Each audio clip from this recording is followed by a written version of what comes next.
Welcome to my American History Notes, where I discuss conclusions I've drawn from studying American history, conclusions you might not agree with, you might even be offended by.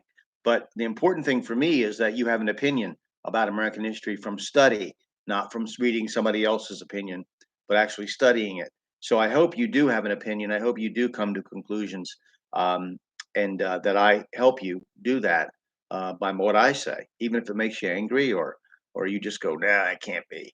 So let's begin. In June of 1950, Communist North Korea invaded American backed South Korea. Truman called American troops into action after the UN Security Council, with Russia absent, condemned the action.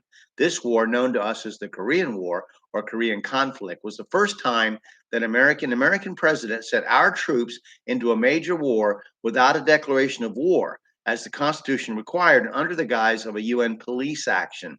A new era had begun.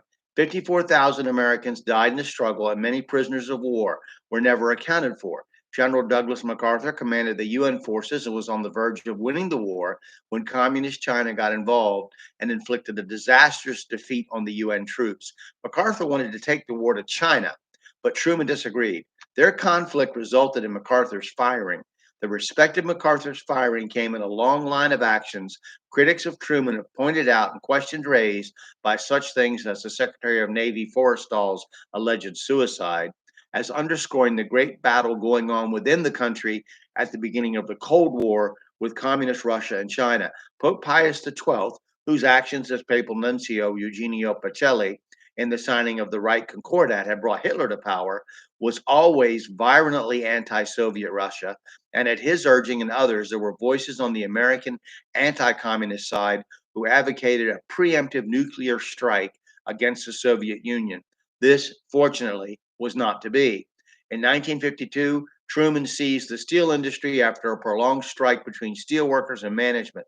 The Supreme Court, in spite of its leftist leanings, could not find the action anything but unconstitutional. Truman announced he would not run again. He chose Adlai Stevenson of Illinois to run in his place. The Republicans chose former General Eisenhower, who campaigned and won by a large margin on, among other things, how soft Truman's administration had been on communism. We'll talk about Dwight David Eisenhower's administration, his era, next time. I thank you for listening. I hope you come to your own conclusions about American history.